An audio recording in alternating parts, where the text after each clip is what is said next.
A questionable Christian. Okay.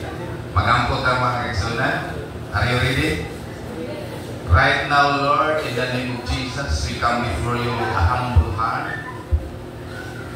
And we acknowledge that you are here. Tungod kay nagsaad ka duha kong tulong magkakatigom sa imong ngalan na agil ka sa paliwanag. Nagampo ko ang tanan karon ni karon, Lord. Ikan din sa bata hangtod sa pinakahangtong.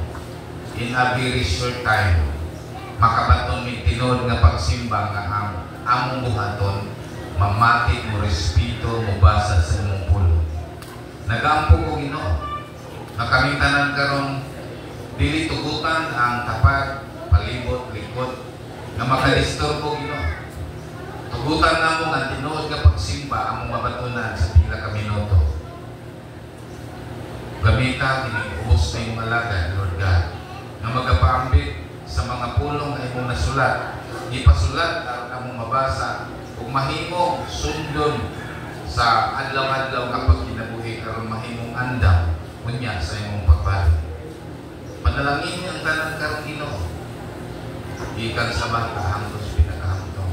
Mayaon ka nako tungod kay ikaw lamang ang makahimo sa paggamit sa imong bakbak aron mapaambit kini mga kamatuoran. Among i-review ang tanang klaseng pagduha sa ngalan ni Jesus na Nazaret. Kung among isulti o ideklara ang pagtuo nga mohinungdan na kami nakabaton sa kamatuoran. Among isalit kanimo ang tanan sa ngalan ni Jesus. Amen. Okay. There are three things that can prevent someone from becoming a true Christian. Pila gani?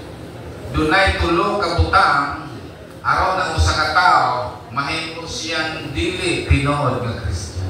Pastor Luna dili tinuod nga Christian na. Nahimo lang niyang socialism ang Christianity. Mangutana like Philippines. What is Philippines? A Christian country. Tinuod ba yun nga Philippines Christian country? Nahimo siya Christian country. Pero ang pangutana diha, tinuod ba gayon ang mga tao diyan nga tinuod ba Christian? So doon na itulo ka butang aron ikaw kitang tanan mga tao pwedeng dili tinuod Christian. Pandam na ba ang tanan? Hinay mong tapad, maminaw sa tabrad. Hina. Maminaw sa tabrad. Okay. Number one. Aron dili mahimong tinuod nga Christian ang usa ka tawo bisan naa pa siya karon sa simbahan. Those who come to God seeking only worldly comforts. Kadtong tao nga miduol lamang sa Dios kay nangita lang siya kalibutanon nga pabor ug comforts. Ingon diha sa Lucas 9:57-58 og nahitabo nga sa nagpanlakaw sila sa dalan, may usa ka tawo ningon kaniya, Ginoo, mununot ako kanimo bisan asa ikaw moadto. Og si Jesus mingon kaniya, ang mga milo adunay mga lungit ug ang mga langgam sa langit adunay mga salag. Apan ang anak sa tao walay dapit kapakurayan sa iyang ulo.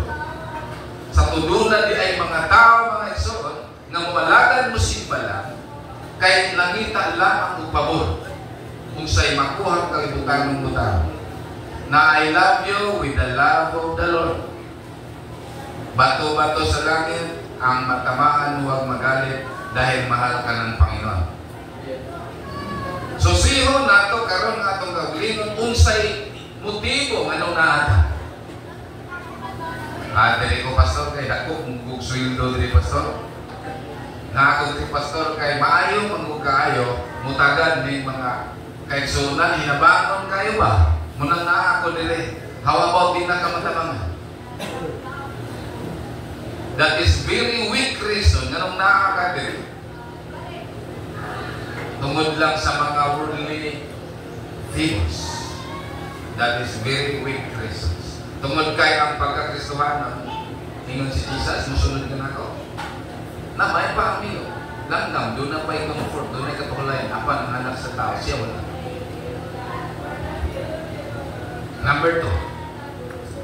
Number 2, nga mahimo sa tao nga dili sa tinon nga Kristo. Those who are truly called by God but want to serve with their own ideas. Tinuod nga gitawag sa Diyos apan magbuot siya sa pamaagi. Hello? Pastor, doon na ko ikwarta nga kanbi ko sa Ginoo nga muhatag ko kwarta simbahan. Kung kailangan ako'y magbuot pastor sa ang pagastuhan niya. Hello? Napabumon niya? Pastor, doon na ako'y please. Pero kinahanglan diri na ito idapat ha? Hello? Si Ananias mga kaigsunan ikumbiktaran sa Ginoo nga ibaligya ako sa kaporsyon sa inyong yuta ihatag sa mga apostoles. Apan pagkahalit iyang nataunan. Diha-diha mga kaigsunan pagkumpuntahi sa apostoles patay dahil silang duha magbiyahe.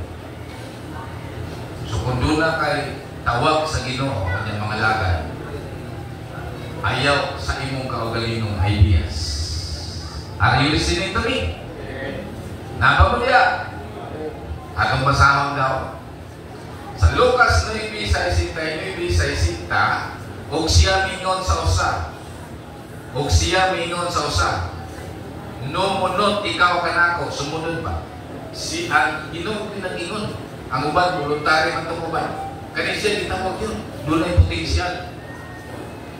Numunot ikaw kanako. Apan siya mingon, Ginoo, tuguti una ako sa pag-adto o paglubong sa akong amahan.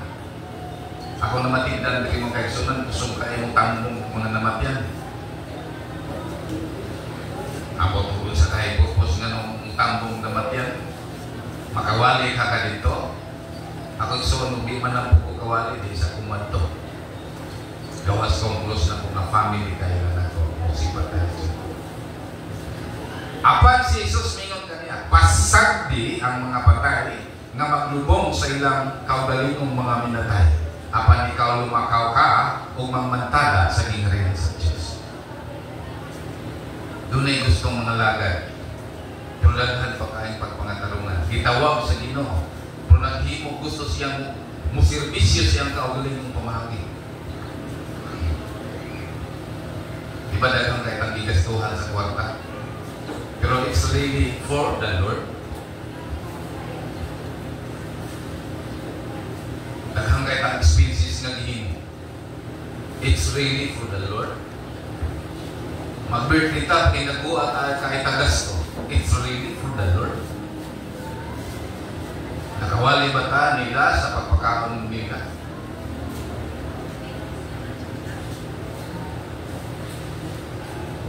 What's the purpose of spending money? And not telling them the truth.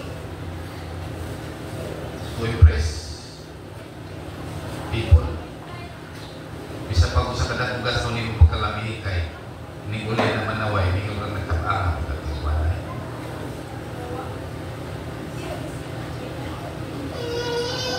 Itawag ka sa Ginoo igsoon para magwalay sa gingharian. Are you listening to me? Dili sa atong kaugalingong mga ideas.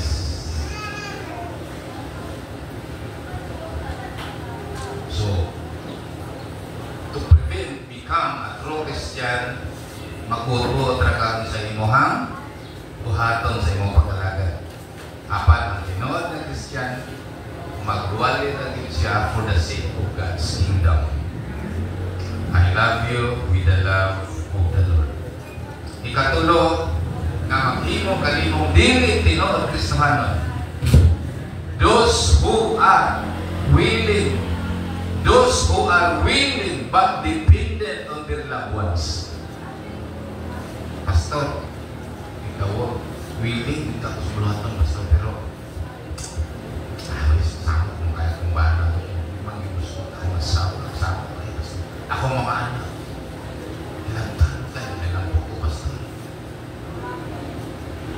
Willing kita ako mga lagad, musunod sa Ginoo, pero akong papa, mama. Ako gusto nga maka-feel nila. Ingon ang Lucas 9:61-52, kung may usab-usab na mingon kaniya, ako musunod kanimo, Ginoo, apan tuguti una ako sa pagpamalit, pagpanamilit kanila nga atuwa sa akong balay. Apan si Jesus mingon kaniya, walay tawo nga makakupot sa iyang kamot sa daro o sa magalingit siya takos sa gingat. Kung tugutan nimo nga ang imong pamilya na buwan babag, makababag sa imong pag-alagad, dili ka takos sa gingarin sa Diyos. Are you listening to me? Mao kadto ang tulo ka mga babag aron dili ka tinuod Kristohanon. Unsa to? Ang imong pag-ani aron lang maka worldly favor and comforts. Ang imong pagsanong tungod kay gusto lang ka mo dumingin, magbuot ka kung sa imong gustong buhaton na kunuhay pag-alagad sa Ginoo. Muna gitawag ng religion. Personal ideas to believe God. Muna gitawag ng religion. Religare. Personal idea. Siya'y magbuot siyang pag-alagad. Sa unang panahon son, kwartahan kayo ang mga tao sa unang panakabi, pero ditugyan nila sa mga kamot sa apostoles ang ilahang mga pledges o ang mga apostoles maoy na paggayon kung saan pag-apod-apod nga sa mga kapos.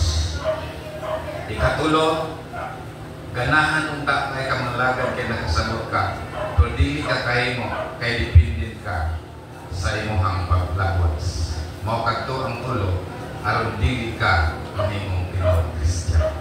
So now, there are two parts of a true Christian. Dunay duha lamang katimailhan aron mahimo ka karong Kristohanon. Are you ready? Okay. Number one,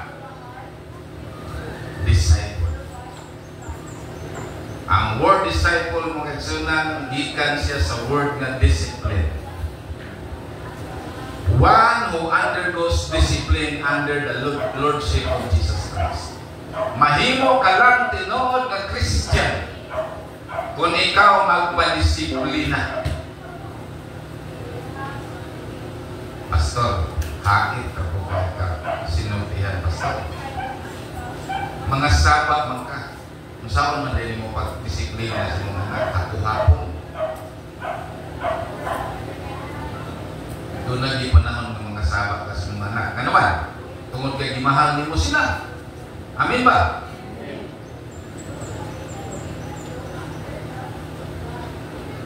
So kung gusto kang mahimong Kristohanon, pagpabadlong, pagpadisiplina, Pastor. Hello?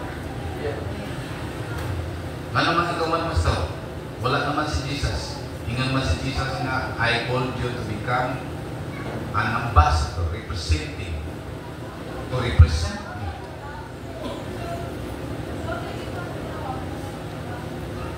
Nang bilita mo, sunod o disiplina, gikan sa Ginoo mga kaibigan. How would we claim that we are a Christian?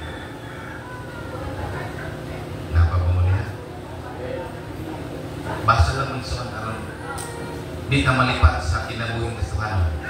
Ingon sa Matthew 11:29. Matthew 11:29, take. Kinahanglan mo hangin take the yoke I give you. Di lang dili ni mag-Kristohanon ison nga kuyog-kuyog lang. Asa ana na. Kinahanglan mo take responsibility. Take my yoke I give you.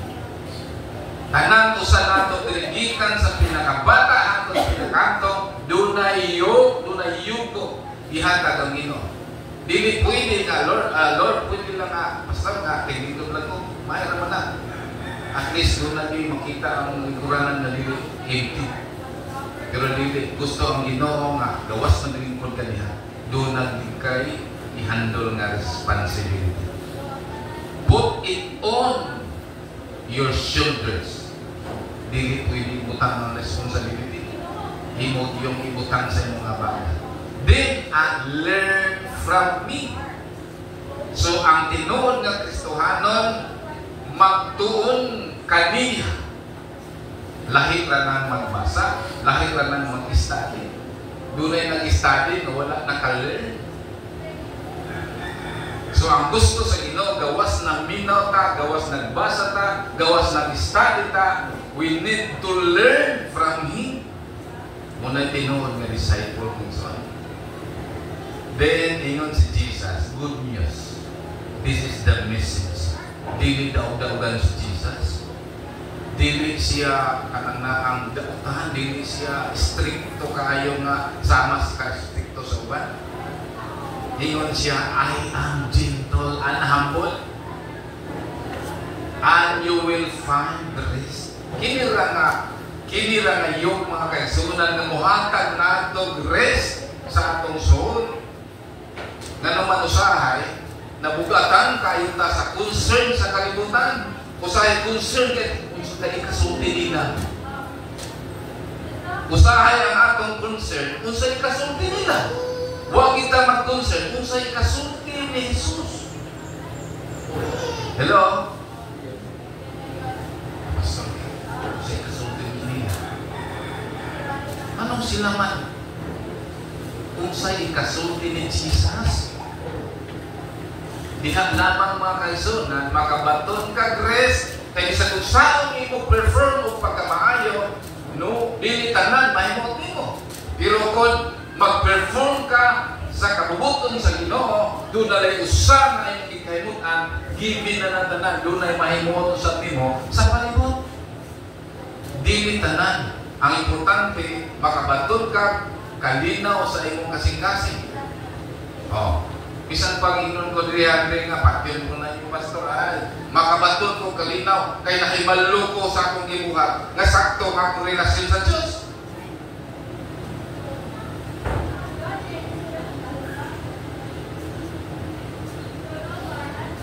Bisan pag badlungon ko diri magkaigsunan, nakabalo ko sa akong relasyon sa Diyos. Nakabalo ko sa akong standard.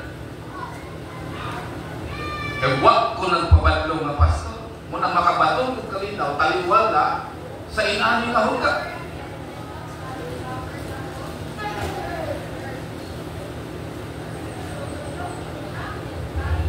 Hello? Makabatong ko kalinaw, kapahulayan sa akong kalat. Bisay inani na kahintang ng Diyos. Dalay ko ng Diyos. Ano man? Ingon man si Jesus. Walay ulipon nga labaw sa iyang aganon. Kung si Jesus miagi o mga paglutos, ako ni ay dili. Hello? Kung si Jesus ipasangin lang ng giyawaan, nganong hindi mapunag? Ipasangin lang na ni si Jesus na huwag inahimo. Huwag inahimong dautan. Ako pa ba? Nga doon na ikapakyasan. So normal lang magkaisunan. Kung muhimo ko sa kabuton sa Ginoo, normal na nga daghang tao ang hilabot.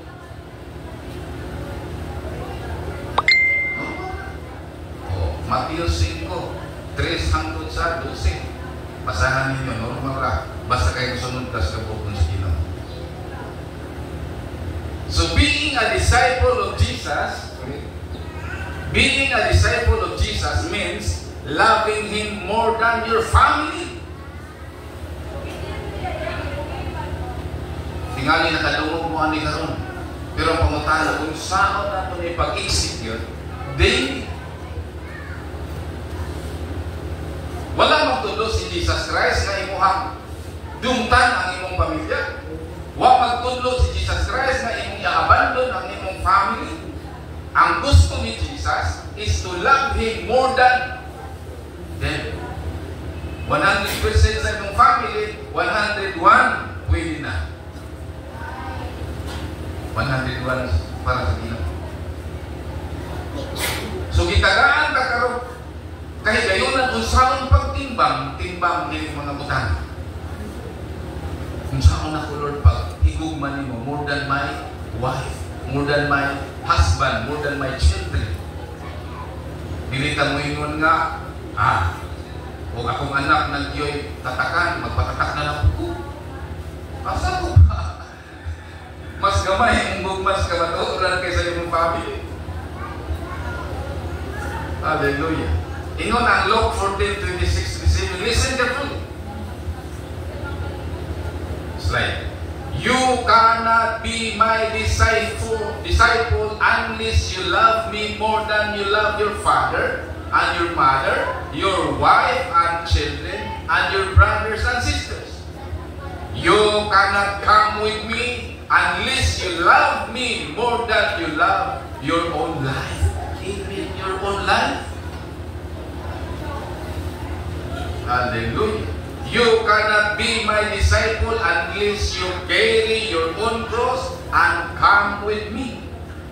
Bisag maungsa pa namin, bisag wala pa na mamaukot ka, pronounce mo kayo sunan, di na makapausap sa kamaturan nga nasuwat diha sa balang nga sunan. Dili ka mahimong disciple sa Ginoo. Kung dili ka mahigugma, labaw sa tanan.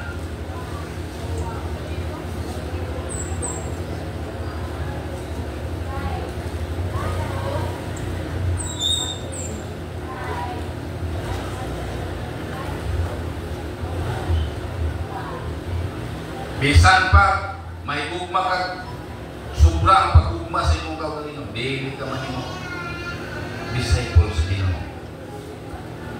Gugma ni imong kaugalingon, 100%, kinahanglan 101 sa Ginoo. Hello? Loving Jesus means obeying His commandments. Ingon, ipangsaway sa Ginoo. Ang ilang mga baba nag-ingon nga nahigugma sila, nagsimba sa apan nilang kasing-kasing layog ka na ito. Dili na ito malimungan ng Diyos. Munang tinood nga nahigugma ni Jesus. Yes, Jesus loved me. Social Christianity emphasizes the love of God for the world, but didn't emphasize our responsibility to love Him back. Loving Jesus, loving the Lord, loving God is to obey His commandments. Dahil na, hingon si Jesus sa John 8:31, Jesus said to the people who believe in Him, you are truly my disciples. Pag yung truly my disciples, doon na kayo pa-disciple lang. Dili tino. You are truly my disciples if you keep obeying my teachings. Keep